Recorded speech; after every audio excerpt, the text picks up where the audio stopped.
Thursday the 14th of June 2018, and we're at the South Douglas Old Friends Club, and it's the prelude to our Labour Party meeting. So we're going to have a little chat about what's in the papers and what's featured on the radio and what have you. So we've got Leo and Joney. So Leo, anything has appeared on your radar this week? Yes, I suppose a number of things. Well, I suppose in the last couple of weeks, really, cruise tourism has come up a bit. Also, dying with dignity, something that has caught my attention. I think it was started by the Positive Action Group, and they put something out there. I think that Rob Callister was considering a private member's bill to bring before Tynwald in relation to dying with dignity. It failed in 2002 because, well, I suppose broadly speaking, there wasn't support for it, but he feels that now there is much more support for it. And the Positive Action's comment upon it was, should this be a matter for a referendum? So I sort of feel that obviously we support more of sort of a direct democracy form, but with this it kind of ties in quite well the sensitive issues that come about from, for example, with Ireland and the abortion reform. They did a method there of deliberate democracy, where they invited a broad spectrum of society, about 99, I think it was about 99 people, and they put them into a hotel where for a couple of weekends, and they fed them experts, lobbyists, ethics groups, all this information, and it was quite a broad spectrum. There were farmers, there were students, there was bankers, lawyers, a really broad spectrum, and they went through all this. They participated in it for I think 3 or 4 weekends, and at the end of it, they said, "Well, what do you think?" And they suggested the 12-week term, which was what was eventually came to the referendum. And I feel with a matter like dying with dignity, what often goes wrong with referendums is if the wrong question is asked or it's put in the wrong phrase, then you don't really get quite what people are after. So I feel it's quite important that you focus on that aspect before you go to, I suppose, taking it large. And this is a matter that can be handled by representatives. I don't really think so. I think it's such a personal matter, and I mean, if you have, as we saw with the abortion reform, if an MHK wasn't in favour of it or was in favour, he might not couldn't really represent his constituency on that, because there would have been always divided opinion on such matters. So, What did you think of the abortion reform, how that was managed in Parliament?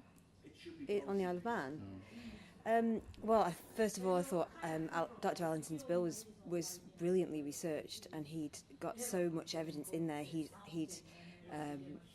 He'd actually approached a number of bodies beforehand, before he even started drafting his legislation. So I thought it was a brilliant bill in the first instance. And then when it was read by the House of Keys, they obviously brought a number of amendments, and there were a lot of personal issues being brought into the House there, I felt. But they were all dealt with quite reasonably in the end, and now it's obviously, as you know, in the upper chamber. And I'm not sure about the way that the Bishop has handled himself this week, personally. I think that he has overstepped his mark. That's my personal opinion. What do you think about it? I think it's exposed a lot about governance on the Isle of Man. You're right that Dr. Allinson, how he put such a measured, informed process in place, and then anyone spectating at the proceedings in the House can draw their own conclusions, really, about how each member conducted themselves. But overall, I think the result, the will of the people, has been met, and certainly if dying with dignity was brought up on the agenda, would you choose for it to be a referendum, an informed referendum, and what would be the mechanism to do that? I'd certainly think that that sort of approach, or certainly a deliberative democracy, you can choose at the end whether you go to referendum, but it's going through the process. And so often we see in the Isle of Man presently with the consultation hub that they are consulting on a broad range of issues. For many people, and we saw the response on a couple of them was like 187 out of 180,000. I'm not really sure what good that does, or if that even tells you anything. 187, would at the most be people that have an interest, and more than likely some sort of financial interest in the result, that would have been involved in it. So you're not really getting a proper picture. Plus, there's other issues that some people have filled in these forms and in the end they'd failed to submit, so they spent the time, so they don't have the confidence in the technology. And of course, that's not available to disabled people, certain forms of disability, older people, possibly younger people too, in the phrasing of the questions and the language that's used. So these processes, we can't obviously run 4 weekends of informing people, but we can on particularly these sort of issues, which are very emotive. I think we can engage in a process of selecting a broad selection and seeing what comes up there, and I think you might get a much more accurate feel.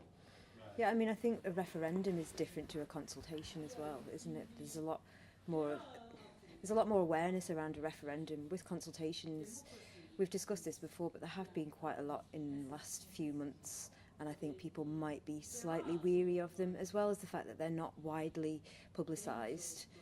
And if you're not engaged with local politics in some way, you might not necessarily know. Whereas with a referendum, that would be much more widely publicised, so you would be able to garner more of public opinion than you have done on the previous consultations. Yeah. Certainly the consultation process, it could be brought about, I don't know, it could be like a chance look at social media and you come across it, and then have you got time, and then does the questioning make sense? There was the lifestyle questionnaire recently that was a little bit confusing, and that was highlighted, but then it disappears into the ether. Have they produced another one? And in any case, what sort of reliance are the politicians and the people around them, what sort of reliance are they making on the data that's being produced from these questionnaires and so forth?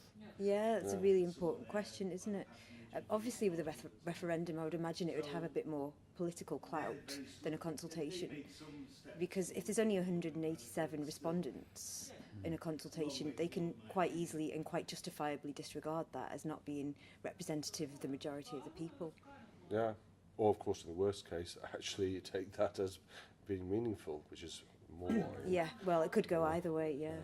Hence, it's important for us as the Manx Labour Party to identify these weaknesses and bring them to the attention by means such as this, by talking about it and then broadcasting it. Yeah, absolutely. I think the consultation process is slightly dodgy in its conception, because it can, like we've just highlighted, it can be utilised either way. It can be disregarded as not being representative, or it can be used as being representative because it was an open consultation, but it might not necessarily be representative with only having 187 respondents.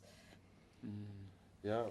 Well, there's some big decisions being undertaken at the moment, and just looking at the local press recently, I mean, there's been a hell of a feature on the cruise ship industry and the amount of budget that's going to be set aside for welcoming these visitors to the island. I mean, I know, Joney, you've got a view on this. Yeah, well, we had an inquiry recently around cruise tourism, and the increase that's been proposed by various factions in the Manx government as well as the Manx shipping industry. And I don't think this is a desirable route for the island to take at all, and there's quite a lot of reasons for that.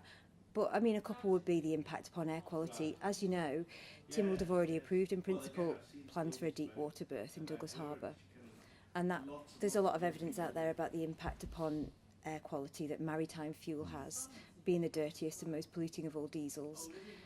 Then there's also the impact upon water quality for marine animals.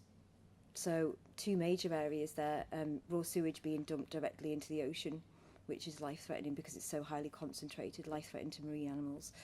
And there's also the issue of ballast water, which taken on board at one port, and the remainder being expelled at the next. That can often contain bacteria, viruses, or species that are invasive to the next port. So I think that's really an industry that needs to be encouraged to clean up its act. And something else in relation to that as well is the island's biosphere status that UNESCO gave us the massive honour of granting us in 2016. I don't think that it's aligned with that at all, the cruise tourism industry. And one of our commitments as being a UNESCO area is that we will conserve nature and wildlife. And that doesn't seem to be in keeping, that industry doesn't seem to be in keeping with us having this biosphere status. And on the flip side of that, I also think that there's a solution there. If we're looking to increase tourism in some way, we could look down the ecotourism route using our biosphere status. That seems to me like the route that we should be going down. Certainly, the biosphere status has been featuring in all kinds of press releases and verbals from all and sundry, really, and I just wonder whether we actually understand the merit of it, and then how does it fit in with the Isle of Man, say, with our approach to energy. So surely we'd have a policy for renewables and wind energy and solar energy, and yet the foundation of our energy supply is actually carbon-based materials, and there doesn't seem to be an appetite to address that. I'm not seeing anything in government at the moment that is steering, the green way, if you like, and then you take on board our attitude to the development of greenfield sites as opposed to developing the brown areas that we've got. You look at Douglas and the vacant spaces, the derelict hotels, and it's not just Douglas, they're around the island. Well, shouldn't we be dealing with those issues rather than eating into the countryside? Yeah, I think that'd be. I think a lot of people feel that way. I mean, in Scotland, for example, to actually go there and to stay there, you're talking. It costs, if you're going there for say a couple of weeks, you're talking £5,000 or £1,000. It's quite a lot of money to go there, but people obviously, it's because the demand is so high, the price is so high, so it's a switch. I mean, a lot of the things that people really love about the Isle of Man, it seems to me that we're sort of intent upon destroying them, or at least weakening them, and concentrating on. I mean, it's exact things that are so popular that they have the less respect for, and there are real ways to develop a business that is that supports that, and it's done in many countries in the world where they have particularly protected areas and parks and natures or environments, and they look at that. We don't go quite as far, but if you take the Galapagos Islands, they actually have. You cannot go anywhere without a guide, because that you have to be that careful, because it's such a delicate environment. We're not in that kind of sphere, but unless we start thinking a little bit about the future and how you actually do this, not in long term rather than short term, then we can end up with a very different place. Yeah, and I think going back to our biosphere status as well, what's really interesting is so we did make the 3 commitments as part of that, which was one that we've already mentioned, the conservation of nature and our wildlife, and the second one was building the economy sustainably. That sustainably is really important, and the third one was learning and education for all of the people on our nation. And I really would like to know how we're planning to go about keeping those commitments. Indeed, I think the plastic bottle recycling mystery needs unravelling, because we've got different areas around the Isle of Man with a fragmented approach in how they deal to waste and recycling. But I understand that plastic bottles are now, they're not so much a valuable commodity, and is it the preferred option maybe to burn them in the incinerator? I don't know. I believe it is. I believe that they say in the Southern Amenity Centre, 60, quite a high percentage, it says recycled, but that recycling, as I understand it, is the class, if they burn it, they class it as partly being recycled, which isn't quite the same thing. There's obviously no splitting of the waste, so it's not feasible that it's then also recycled. It's very badly. Well, there's just no strategy at all, and yet we have this certification, and it is quite remarkable in that respect. I think with the plastic recycling, there are 2 different types of plastic, and one has a higher recyclability because it still has a global price. PET, I think it is. I might not be right about that. There's two different types, and so you've got your milk cartons, for example, they're high quality plastic than the containers that you often get strawberries and grapes in. So you've got the two different types, and I think the lower quality, it is actually probably just as economically sound in terms of money to burn it in the incinerator. So that's something that I would really like to know a bit more about, and to find out what we're planning on doing about that. And of course the UK has already, long overdue compared to Europe. They have obviously the green legislation now where recycling is going to be for bottles is coming into effect. I mean, they've sort of given notice that that's the intention, but there's no such intention being given over here. And really this is the sort of thing that we should have been not behind, ahead of the curve in that respect. Certainly needs some clarification. Absolutely. Sure. I think we'll wrap it up in a second. Should we just have a chat about TT? Okay. Yeah. Something a bit different. What's your view on it? Yeah, I saw that Beach Buddies had commented upon the massive amounts of waste that had sadly been left behind on our beaches. It's really a bit of a conundrum for me, because obviously it brings a lot of much needed cash flow into local businesses. On the other hand, is it very sustainable in the long term? What do you think, Leo? Yes, that is a very good point. I noticed at the concert, I think it was down the Bushes Village on Saturday, one of the bands had asked how many in the audience are from the Isle of Man, and half the hands went up, and they said how many are visiting, the other half went up. I thought it was quite a sort of interesting telltale sign, in that there's obviously, the Manx people have a great need to have a nice festival now and then. And it's nice also that we do this when all these people come here, and it was exceptionally busy. I felt. I do struggle though with the fact that there have been people that have died yet again, and then this happens every year, and there seems to be a sort of strange failure in a conversation to have. I mean, for example, Danny I don't know if he had family or suffered, but he was obviously very well liked, and it's absolutely tragic that it happened. But there have been rides that do have families, and it seems to be able to gossip and say it's what they want to do. But I understand, but I'm not sure that I can really understand it if they have children, and their children are going to understand that. I think that's a very hard thing to come over, and it seems to be something that isn't really, I don't see it's talked about as a topic, because I think from a child's point of view, they really didn't care. All they notice is that they don't have that particular parent or that person that was involved in it, and that concerns me in some respects. Otherwise, a fantastic event. But, Yeah, absolutely phenomenal following, and many businesses, if they didn't have the TT, they wouldn't survive. It would be as simple as that. But I think we need to get creative and have some imagination and look at other ways to stimulate big events and big tourism. And you think, well, why do we have to hang our hat on a motorcycle event? You know, why is that? Why can't we look at something else that will bring people over?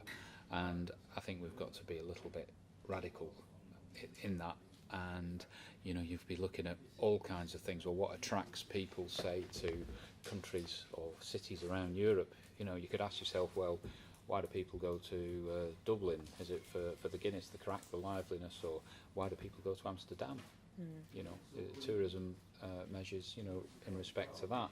What can we take, you know, from those different places and perhaps use it ourselves? Do we need a festival to celebrate our unique, you know, Viking heritage, or the fact that we've got all these sites around the island that, you know, you take, say, Mull Circle, the Mull Circle, which is like a mini Stonehenge, and it's hidden away and it's anonymous. And you think, well, if we kind of control the way we shared that, it would bring people to the island. Yeah, I agree. I've done quite a lot of travelling, and noticed when I was in New Zealand that they can make a tourist trail out of absolutely anything. And yet our island is the most beautiful place I've seen, especially in summertime. And we don't... Manx Heritage, I think, they do a great job, but I really do think that there's more that could be going on there. They could make a trail, they could make maps that you would be able to follow, you know, kind of quite funky maps, and they could have a lot of the trappings that go with, for example, the story of the Begain that took off the Church of St Trinians.